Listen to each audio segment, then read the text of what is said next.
que é uma coisa que é muito importante. Nós falamos inicialmente ali sobre a questão da nascente, essa parte geológica. Então um dos focos aqui é um pouco mais essa relação do meio natural, né? Incluindo os componentes abióticos, né? Meio físico, com também a parte biológica. E esse é o tema que a gente vai estar abordando hoje, do ponto de vista de uso da água, de processos, de gestão. Eu vou falar um pouco mais disso lá no quiosque, na parte baixa, tá? Então aqui agora eu vou me atentar mais em relação a essa parte da estrutura natural do que é o contexto da Serra da Canastra pra gente, tá bom? Primeiro a gente está na questão do divisor, né? Do contexto do Rio Grande, que nessa parte aqui que a gente estava, né? Que a gente veio, né? Então a gente tem aqui a estrutura, né, do Rio Grande, nessa parte da região sul aqui. Aqui já é o Rio o Rio Paraná. Lê aqui para mim, por favor. Rio Paranaíba. Paranaíba, que vem do estado de Goiás aqui, né? Então aqui o Rio Paraná. E esse mapa aqui é um mapa da flora, né? E também de reflorestamentos e tudo mais, tá certo? O reflorestamento que eles colocam é contraditório, esse reflorestamento que eles colocam aqui, porque geralmente fazem relação à questão do eucalipto, tá? Então, tá vendo esses cultivos aqui, esses mais vermelhos são cultivos de eucalipto. Tá certo? Então, nós estamos aonde? Alguém consegue me ajudar aqui rapidamente? Onde que a gente está? É aqui, né? Nesse ponto aqui. Então aqui, ó, tá vendo? O Passo está para lá, o Rio Grande está aqui. Esse aqui é o contexto da Serra da Canastra. E a Serra da Canastra tem esse tipo de vegetação que é semelhante a esses dois aqui, ó. De cá também, certo? Aqui, ó, tanto aqui quanto aqui, alguém sabe o que é esse alinhamento de serra aqui? Serra do Espinhaço, Serra do Cipó é aqui, Serra da Canastra é aqui. Que vegetação que é essa? Cerrado. Vamos pegar a imagem do mapa aí. O que o mapa está falando que é isso daqui? Campo rupestre. Campo rupestre, certo? Campo rupestre. Bom, campo rupestre é cerrado. Aqui eles dividem os tipos de cerrado. O campo rupestre, teoricamente, o campo rupestre ele seria, né, uma variação de espécies relacionadas ao cerrado, tá certo? Só que aqui a gente está falando de um tipo de vegetação que ela acontece num contexto abiótico específico. Contexto de elevação e um contexto de rochas e de solo, tá bom? Então aqui a gente está falando dos chamados campos rupestres de altitude. A gente está aqui. Então, é uma vegetação endêmica que ela acontece nesses ambientes de elevação acima de 800 metros, né? De rochas quartzíticas e também de rochas de itabirito, tá bom?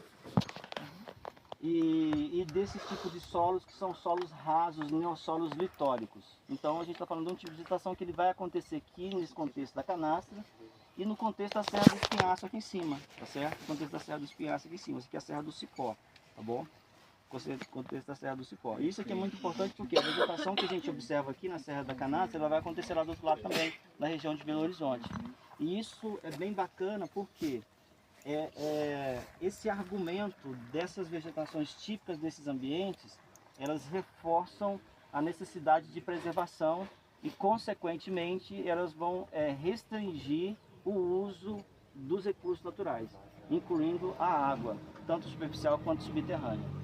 Então, quando a gente fala hoje em dia de possibilidades reais de preservar para que não haja exploração de recursos naturais, a fauna e a flora, elas são os principais componentes que vai dar condições de realmente a gente proteger os lugares.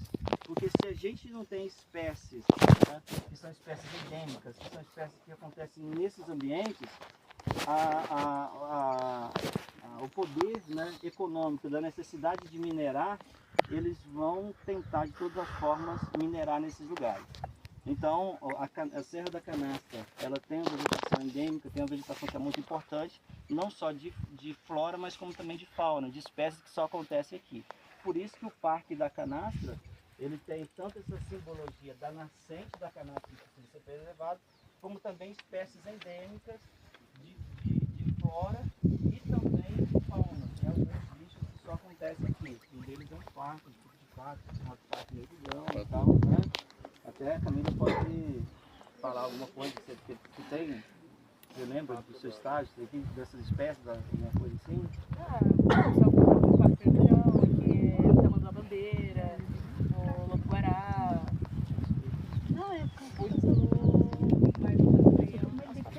essa parte é mais os biólogos estão mais focados nessa parte. Camila fez, até depois eu falo lá também, fazer um colégio lá do parque, lá na hora da entrada, né, de autorização e tal. A Camila, ela fez esse estágio aqui, ela me passou toda a documentação, todas as orientações, né, e eu já fiz várias vezes essa solicitação para fazer, até projeto aqui eu já desenvolvi também, então tem todo um rigor. Da última vez que eu vim, que eu fiz a autorização, a pessoa que avaliou, ele entendeu que a gente ia fazer coleta de espécies. E a gente não faz coleta, nunca pedi para fazer coleta de nada.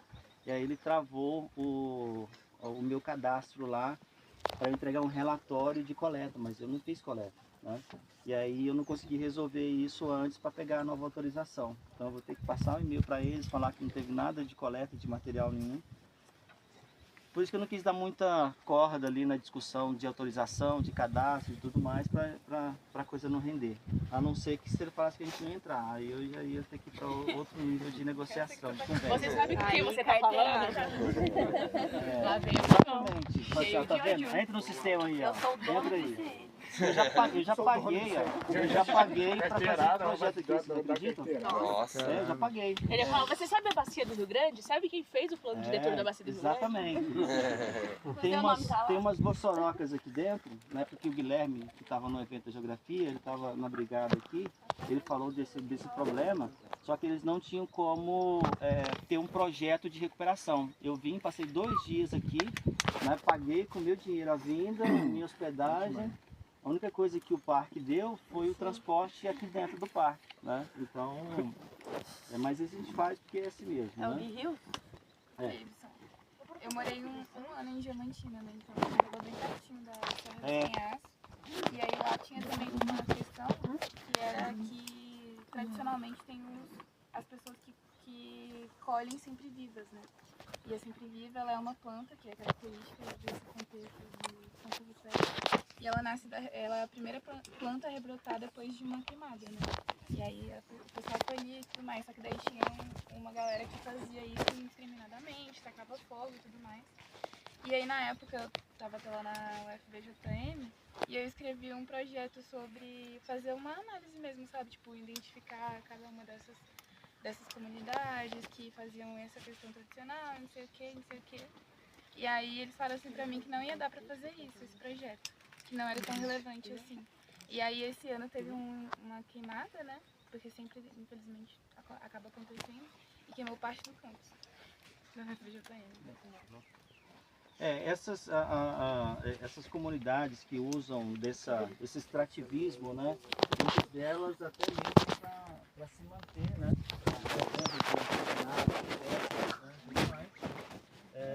Isso é extremamente comum, porque ela tem um valor, né, muito grande do ponto de vista de artesanato na terra mesmo. Então tinha um impacto social bem bacana. Lá, ao contrário daqui, tem um impacto aqui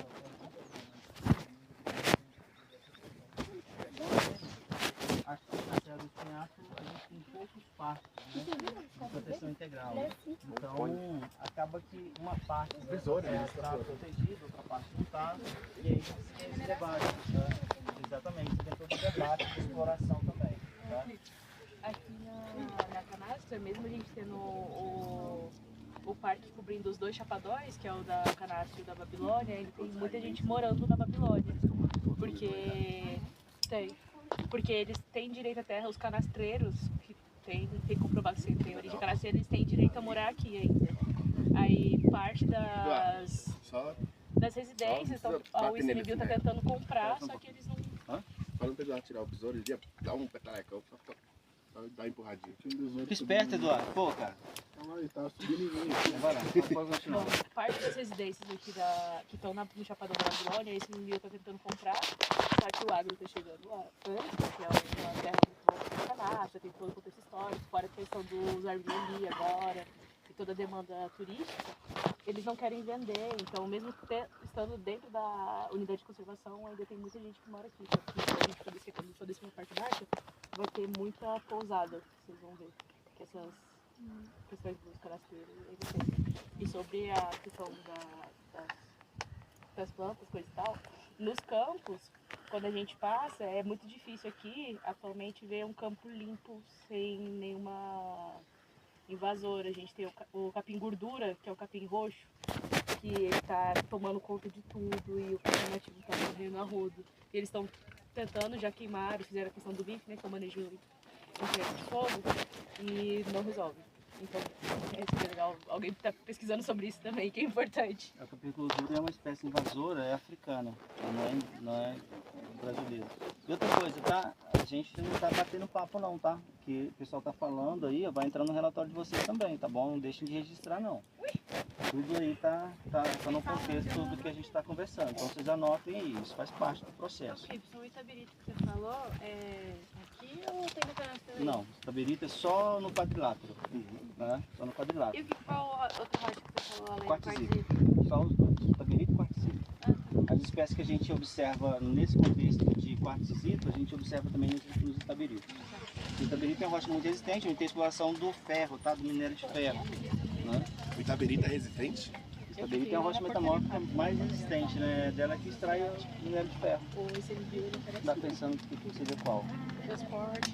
Sei que a gente foi com o Lineu pra Ouro Preto, né? Ele já lá tinha hematita. Você só tem que chegar Mas tinha uma roxa friável que você fazia assim, ó, subia na mão. Cara, o itabirito é o que explora as hematitas. O itabirito é o nome da rocha. A hematita é o mineral que compõe essa rocha. Então, Quadrilátero ferrífero. Tem um portal lá chamado Seja Voluntário. E aí eu já veio editar em todos os dias. Ó, o minério, os itabiritos é a rocha que tem a maior concentração de hematita. Todos são três rochas que a gente chama xistosas. São os itabiritos, os xistos e os pilídeos. São essas três, tá certo? A diferença das três é a granulometria. O itabirito é a rocha mais fina do processo, tá? E ela é que tem a maior densidade das hematitas, então é nela que explora o minério de ferro. Os xistos e os filitos são rochas mais grosseiras que têm as bandas de quartzo. Né? As bandas de quartzo são rochas mais friáveis. Os xistos e os filitos não têm exploração de hematita porque elas são rochas mais grossas. Então, de todas elas, o itabirito que é a rocha que tem a maior resistência. Ele é uma rocha dura, né? Ele é uma rocha dura. É uma rocha muito resistente, ela é muito semelhante ao quartzito. E é por isso que a dela é que extrai as hematitas, né? Ela não é friável. Agora, obviamente, se tiver algum ponto que é mais alterada, pode estar sim, um ponto ou outro. Mas o itabirito é uma rocha resistente, uma rocha dura. Inclusive, o ponto de maior elevação que tem na região do quadrilátero é na Serra da Piedade. Pessoal, né, esqueci seu nome? A Camila, que é lá de Belo Horizonte, tem a Serra da Piedade. A Serra da Piedade é o ponto mais alto do quadrilátero, quase 1.800 metros. Você tem uma visão 360 graus da região de Belo Horizonte, da Serra do Espinhaço e do Rio Doce. Então é um ponto bem bacana. Inclusive é um ponto lá onde tem uma igreja, tem romarias, um ponto do Sindacta, né, que é o Centro de Controle Aéreo da região metropolitana, fica lá nesse ponto. E lá, um dia vocês tiverem a oportunidade, eu já fiz vários campos lá, tem uns pontos que a gente consegue ver o corte desse itabirito. E você vê a xistosidade das bandas de hematita e de sílica, né, é bem bacana, muito legal. Então são rochas muito resistentes, elas são rochas, principalmente o itabirito, ele não forma solos, né, é mais neossolo litórico mesmo, são bem rasos. Os xistos e os filitos é que vai ter solo na região do quadrilítero. Tem uma cidade chamada a rocha é chamada de itabirito porque o registro da ocorrência aconteceu na cidade. Então a rocha pega o nome da cidade. né? Igual o calcário, né? Que é do Cárstes, né? Que é da região lá, hoje, né? Na região da Eslovênia, no leste europeu, que é a região de Cárstes, onde fez esse registro dos calcários, né? Por isso que Cárstes é calcário. Ita vem de pedra, deve ser birito, deve ser alguma parada que... É vermelha, né? É pedra vermelha. O Ita é pedra, né? Então, pessoal, é isso daí. Então são essas duas rochas que tem esse tipo de vegetação e uma delas é muito famosa, inclusive dá muito problema para lá, que é a chamada canela de ema, que tem aqui também. É uma planta combustível. É canela de ema, é uma planta combustível. Ela queima, ela é assim, pessoal. Se você pega ela aqui, você vem com o isqueiro, toca fogo nela, ela fica igual uma lamparina. Ela é oleosa, então ela fica queimando ali. Ela fica queimando, né? Ela fica queimando. Qual que é o grande problema disso? Porque ela queima e ela está associada ao capim. E quando está seco, aí ela começou a queimar e como você apaga isso, né?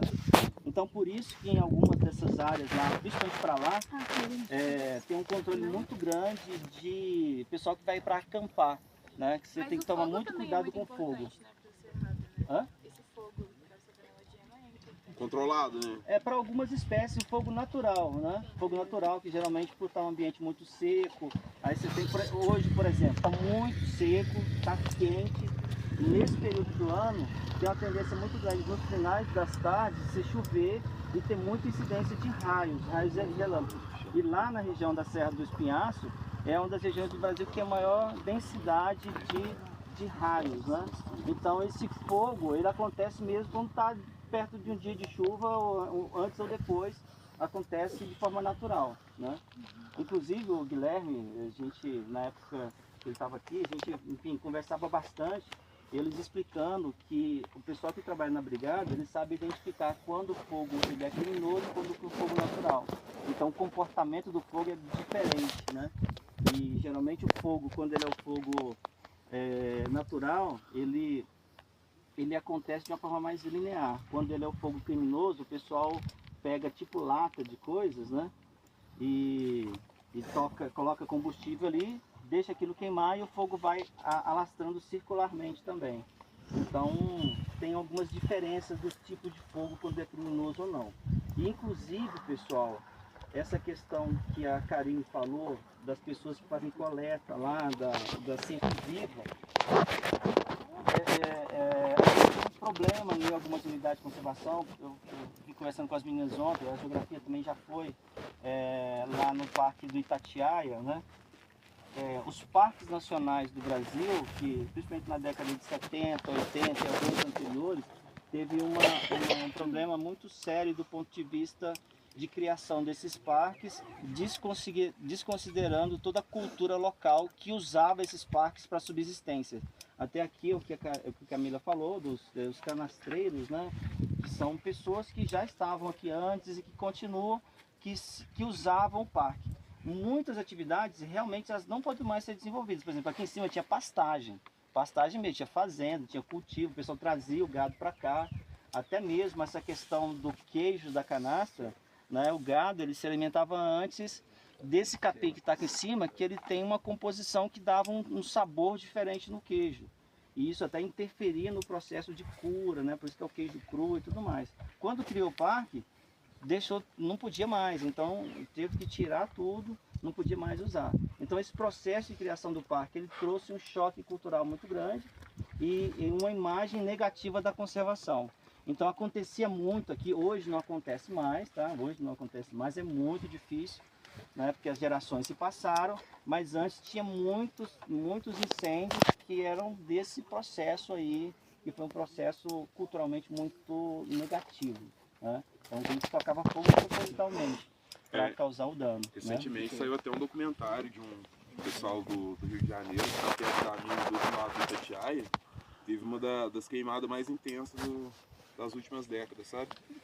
Aí queimou grande parte até a paisagem ficou destruída, sabe? Queimou grande parte da mata lá e os animais que moravam lá também tudo se fuderam, tadinho. E um dos maiores incêndios de Itatiaia foi o próprio exército, na época do Pessoal, então, ó, Passando aqui, pode tirar, por favor. Colocar pra Obrigada. Vamos passar aqui. Então aqui a gente tem muitas espécies endêmicas. Rapidamente a gente dá um contexto mais do ponto de vista natural. Amanhã, na hora que a gente for embora, a gente vai fazer uma parada na cidade. A gente vai vir lá. Vocês foram lá na cidade? Esse ano? Aham. Lá no centro da cidade tem uma Vossoroca lá que tem um problema, que ele estava chegando nas casas e estão recuperando. Então, amanhã eu conheço ela antes e amanhã a gente vai ver como que está sendo esse processo lá amanhã cedo. E aqui, pessoal, é o seguinte, a gente está, igual os meninos falaram, sobre a região de quartzito. A gente tem uma faixa de dobramentos, rochas dobradas, metamorfizadas no Brasil, que é essa daqui, que começa aqui onde a gente está, que pega aqui nessa região do sul de Minas e sobe, ó, até aqui em cima, que é a faixa do Tocantins. Ela sobe mesmo aqui, ó. Tá vendo? Desse lado tudo que são rochas dobradas, quartzíticas e tudo mais. Pra lá dela é Chapada Diamantina? Chapada Diamantina pra cá, tá certo? E aqui a gente tem uma faixa de dobramentos do Atlântico, certo? São rochas dobradas que fazem uma barreira geomorfológica, tanto desse lado aqui quanto desse lado aqui. Isso daqui, pessoal, é muito bacana. Lá na minha cidade, lá no norte do Tocantins, o estado do Tocantins ele é cortado no meio por um alinhamento de serras de quartzitos também. Elas vêm daqui, ó. Até mesmo a questão do rio Araguaia e Tocantins, que está numa margem e outra do estado, ele é cortado pelas rochas que iniciam aqui no sul de Minas e que são dobradas, rochas metamórficas, principalmente quartzito. Para cá tem outros tipos de rochas metamorfizadas, né? E que elas têm uma continuidade próxima da Serra do Mar e vai embora. Muito legal. Serra da... Aí a gente coloca aqui, ó, Serra da Mantiqueira e tudo mais. Deu certo aí? Tá empurrando? Não tô empurrando, tô dando sombra pra eu ler as paradas. Ah, tá. Então tá aí, ó. Eles soltando poder. Vai lá, sabe lá o que é, né? Isso, então. Pessoal, aí é o seguinte, tem duas coisas que são muito bacanas, eu falei uma delas ontem, vocês devem ter falado também com o Bira, né? Sobre a questão dos chapadões que você falou, dos diamantes, como é que é isso? Como é que é essa parte aí que vocês conversaram com ele? Vocês falaram? Essa parte aí não falou, mas você falou esses dias. Então, mas ele falou do chapadão, alguma coisa assim, ou não? Ele comentou das divisões também do chapadão, que a parte de cima do chapadão daquele canastra é de uma família, tem o nome de família, pra frente. É reflexo do sol. A Babilônia não é explorada, então não tem tantas divisões lá dentro.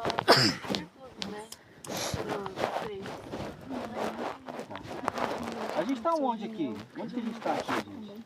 Quem pode me ajudar aí? Pode pegar o... Ponto aqui. Mas você pode fazer também. À esquerda, Professor, porque a gente tá nesse chapadão aqui, ó. Aqui é o que rasga o meio e aqui é cascadão, tá mais ou menos. Ó. Então a gente tá mais ou menos aqui. Quer dizer, Porque esse é o chapadão da Babilônia. E esse é o chapadão Mas o chapadão da Babilônia não é o mesmo do diamante, que é o grande? Não, acho que divide, né? Esse é o chapadão da canastra e esse é o chapadão da Babilônia. Isso. O da Babilônia é o primeiro, então. É a divisão dos dois e aí ela cai aqui, né? Acho que nessa falha aqui. Ele tem uma falha de empurrão, que não sei que ele deve ter mostrado pra vocês lá embaixo, né? E essa falha de empurrão, os quartzitos cobrem outras rochas.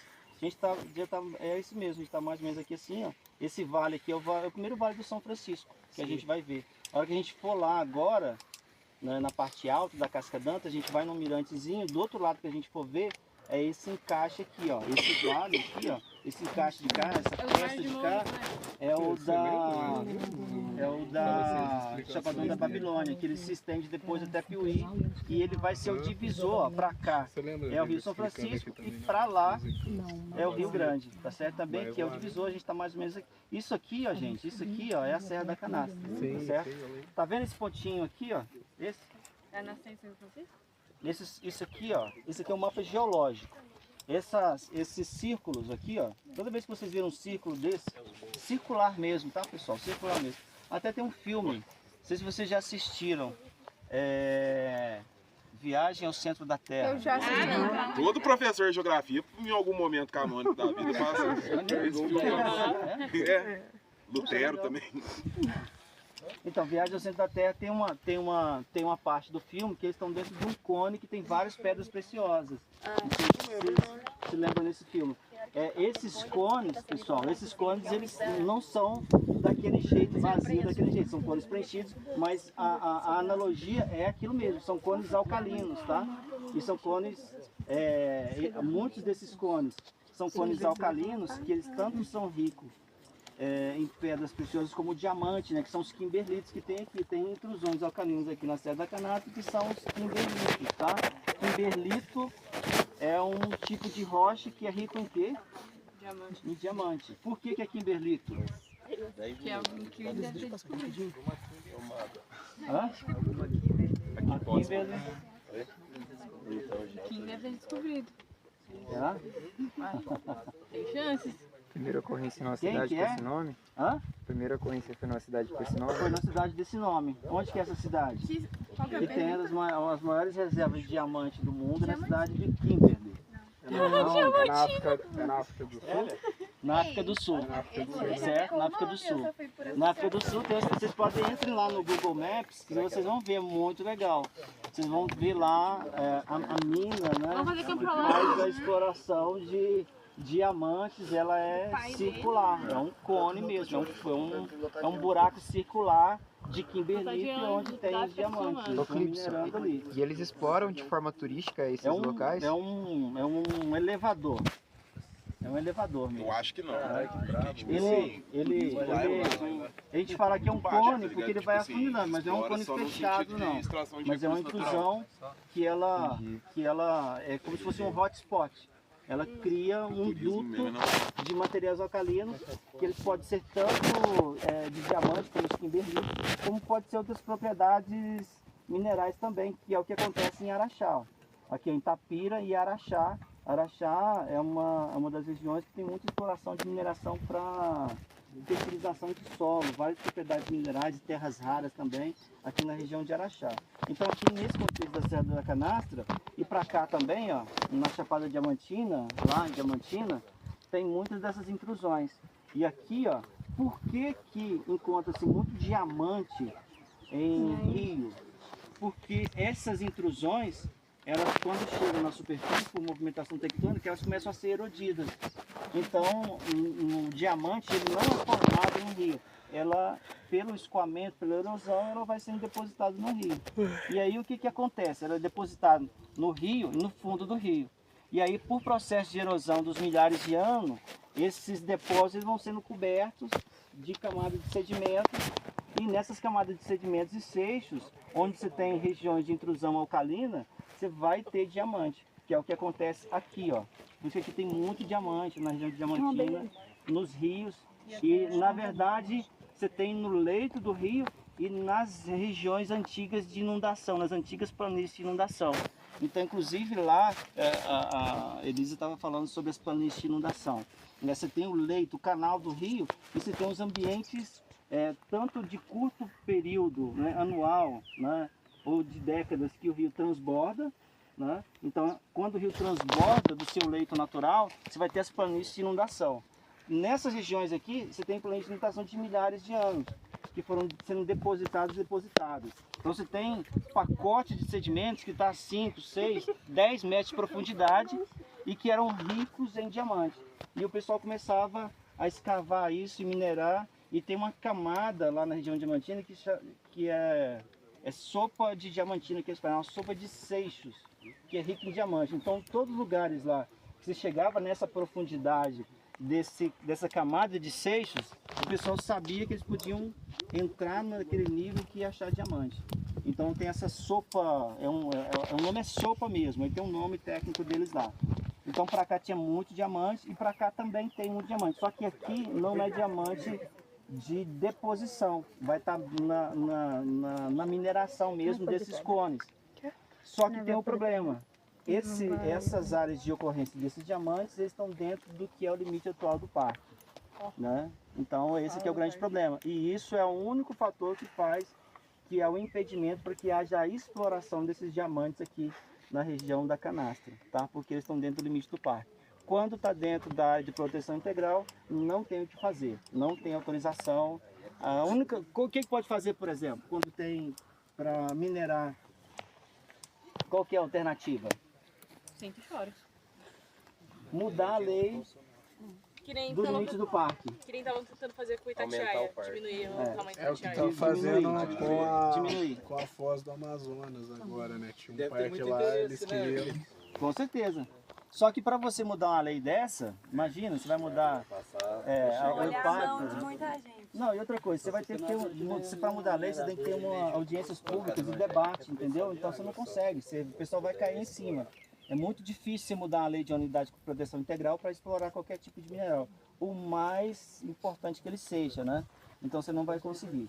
E para a gente fechar, pessoal, uma coisa que eu sempre gosto daqui, que é muito bacana, é porque é o seguinte, essa estrutura dobrada que a gente falou daqui, que sobe o centro-oeste brasileiro e essa que sobe a faixa do Atlântico até boa parte do Nordeste, ela termina, pessoal, onde o Rio São Francisco faz a curva que vai em direção ao mar. Né? Então, ela corre, né, boa parte do estado da Bahia todo, do Nordeste lá em cima. Essa região aqui, ela era uma estrutura continental. Né? E aí a gente houve um processo de rifteamento. Né? Rifteamento é divergência de placa. Certo? Então essa área toda aqui, ela foi coberta por um mar primordial, que se formou rochas sedimentares, tá certo? Rochas sedimentares. E esse azulzinho aqui, ó, o que que é esse tom de azul e esse verde aqui? O que que é? Hein? Que tipo de rochas? Aqui são só rochas. Sedimentar. Qual? Qual? É. Quando vocês verem esse tomzinho de azul, esses dois tons de azul aqui, que vocês veem, esse mais claro e mais escuro. Não, arenito vai... Arenito, geralmente rochas de deposição, aqui, o arenito é para cá, esse tom aqui. Rochas de deposição recente no mapa geológico, eles têm esse tom amarelo claro aqui, ó. Qual? Amarelo, claro. Rochas de deposição arenosa, certo? Deposição arenosa. Isso aqui, é tudo de deposição arenosa, certo? E esses mais, aqui ó, são mais recentes. Esse tonzinho de azul aqui são calcários, tá? Calcários. Nessa borda aqui, que a gente vai descer, depois vai passar por lá, a gente vai descer a serra pelo caminho que a gente veio. Vocês prestem atenção, vai estar um relevo mais movimentado, até chegar em São Roque. Até chegar em São Roque, a gente vai ter alguns tipos de xistos e de filitos, que é um pouco das rochas que eu estava falando lá do outro lado. E essas rochas, e também elas têm uns pacotes de solo muito grandes, são rochas que têm problemas de erosão, tá? Erosão, então a gente vai ver em boa parte, até na volta, muitos processos erosivos. E essas rochas, elas vão ter um controle estrutural grande, então sempre a gente vai ver movimentos, erosões muito lineares, porque elas vão pegar falhas tectônicas que tem naquela região. E solo espesso, então você vai ter pacote de 20 metros de solo nesses xistos, nesses filitos e até mesmo em alguns argilitos que vão ter nessa base da serra. Quando a gente começa a sair um pouco dessa base da serra, a gente entra nos calcários. Nos calcários ele vai ser mais suave e é onde vocês vão ver um solo avermelhado. Então quando vocês veem um solo avermelhado no nosso retorno, que vai ter cultivos maiores, aquilo ali tudo é sobre calcário, certo? Tudo é sobre calcário.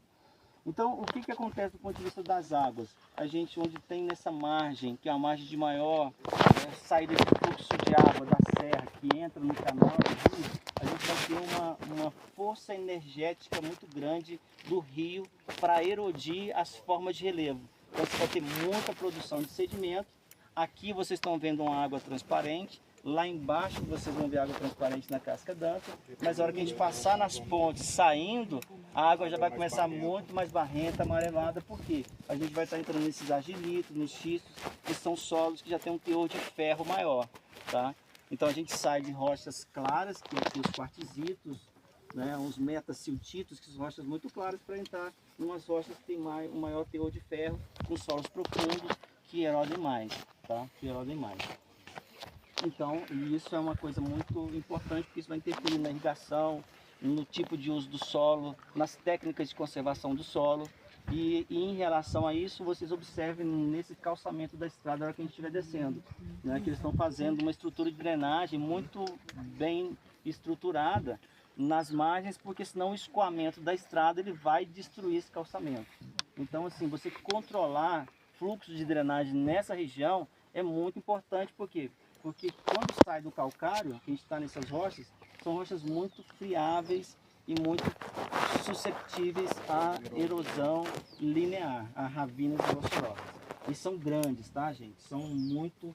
E elas têm uma velocidade de expansão, de crescimento muito grande ao longo do ano. Então isso é um problema para o planejamento urbano nesses pequenos municípios que tem aqui, tá certo?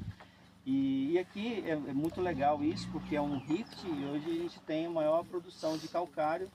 E onde tem o calcário, o solo é fértil, né? Por que o solo de calcário é fértil? Eu já falei isso em algumas aulas aí, né? Se eu não falei, a gente vai falar agora. Por que o solo de calcário é fértil? Para a gente fechar. Acho que ele tem bastante ferro, né?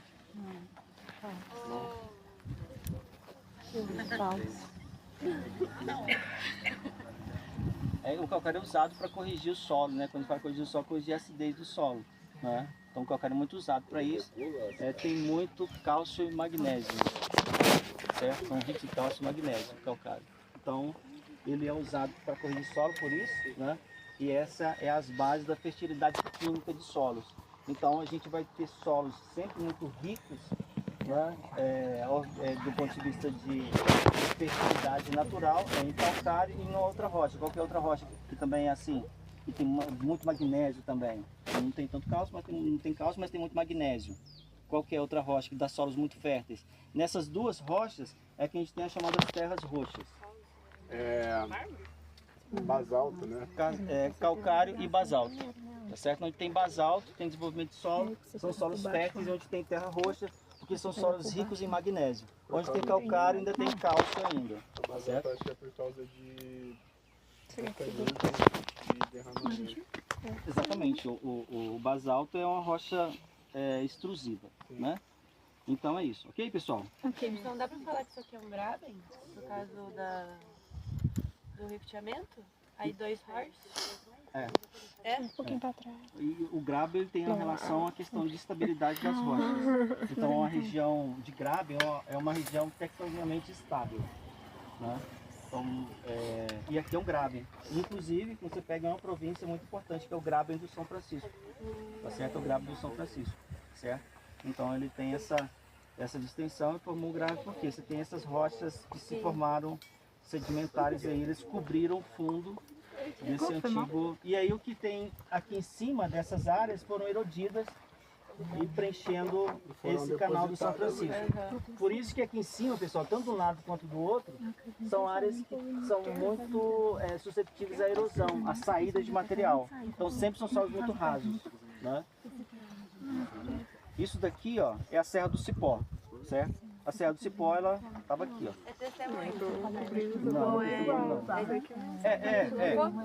Você tem um deslocamento aqui dessa porção por algum motivo. É um rifteamento, igual ele falou. Mas aí a gente tem essa porção.